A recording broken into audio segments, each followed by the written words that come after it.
मेरे बच्चे, मेरा यह संदेश तुम्हें प्राप्त हुआ है तो तुम्हें मैंने चुना है, क्योंकि तुम मेरे प्रिय भक्त हो। आज मैं तुम्हें एक ज़रूरी बात बताने जा रहा हूँ। तुम कुछ दिनों से बहुत परेशान हो।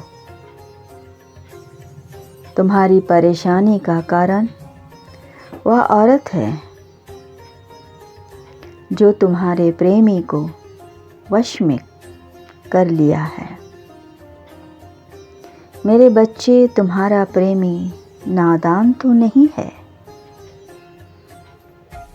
उसने भी मन ही मन उस स्त्री को चाहा।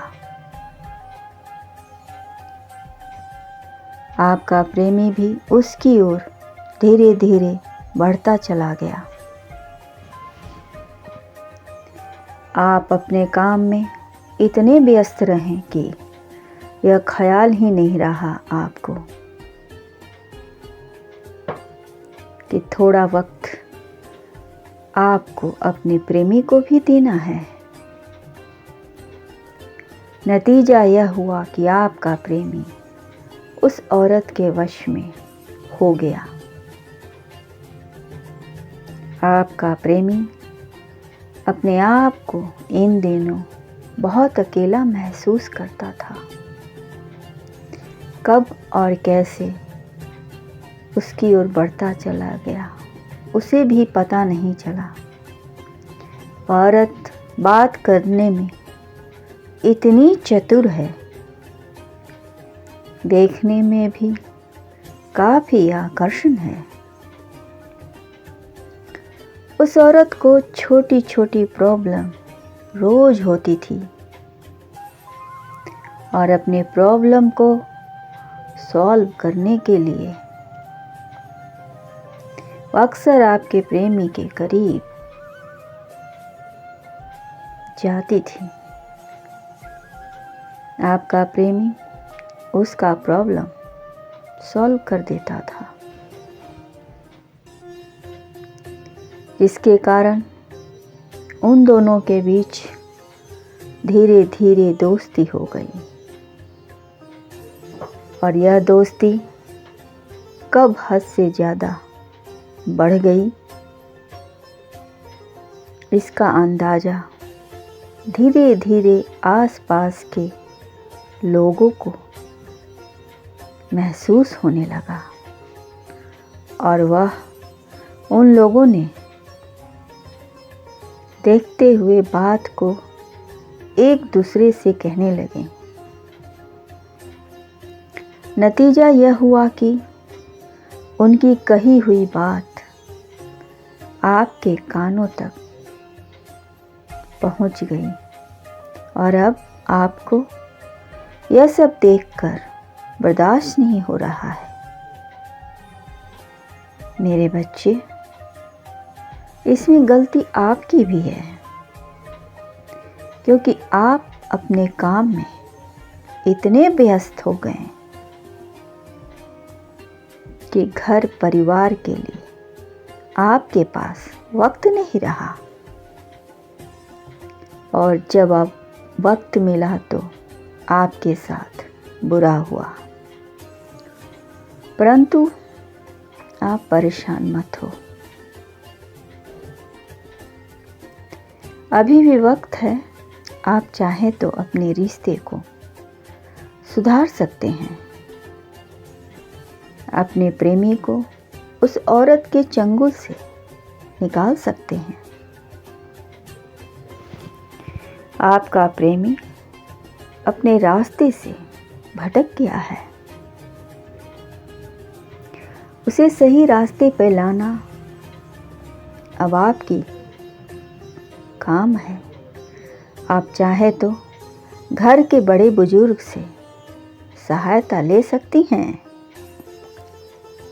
जब अपनों का साथ मिलेगा तो आपका आत्मविश्वास भी बढ़ेगा। जो गलतियां आपसे हुई हैं उसमें सुधार भी होगा। मैं भी आपकी सहायता करूँगा, किंतु पहल आपको करनी होगी। आपको विश्वास बनाए रखना होगा खुद पर, मुझ पर। खुद पर भरोसा बनाए रखना होगा। मेरे बच्चे, सब्र से काम लेने पर सब धीरे धीरे सही होगा। मेरे बच्चे, आपका प्रेमी भटक गया है। उस औरत से मुकाबला आपको ही करनी होगी। सच्चाई के तह तक आपको ही जाना होगा।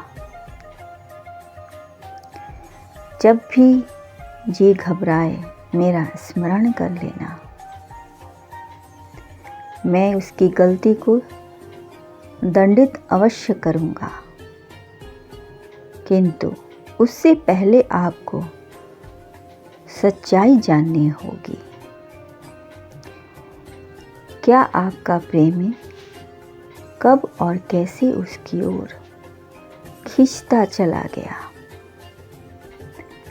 आपको यह सवाल अपने प्रेमी से करना होगा कि किस वजह से वह गलत रास्ते पर चला गया। मेरे बच्चे, आप अपना पहला कदम बढ़ाएं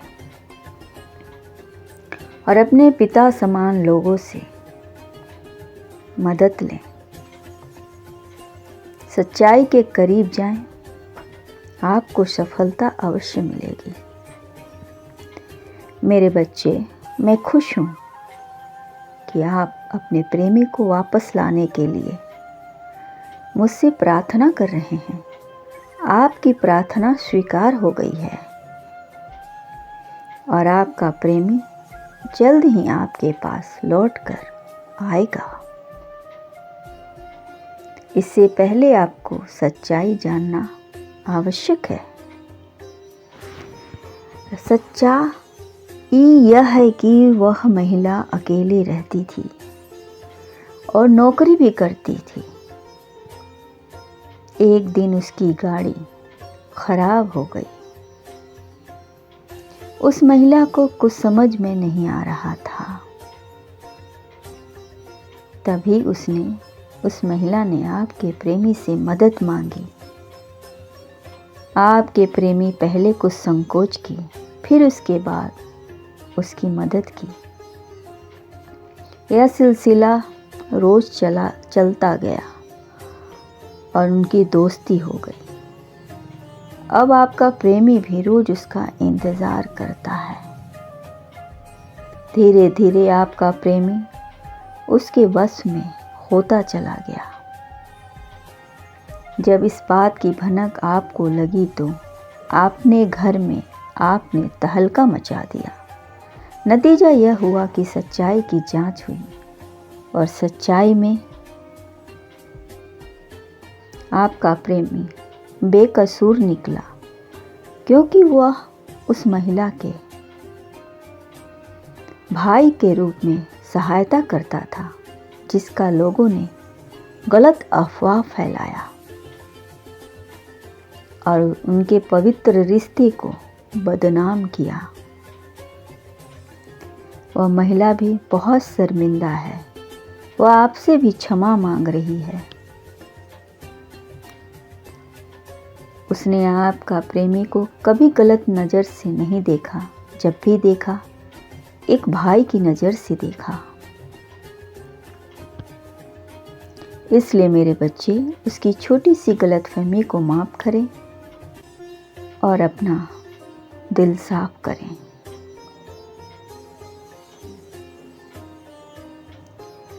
आप सभी मिलजुल कर खुशी खुशी रहें, मेरा आशीर्वाद है। खुश रहें, आपका कल्याण हो।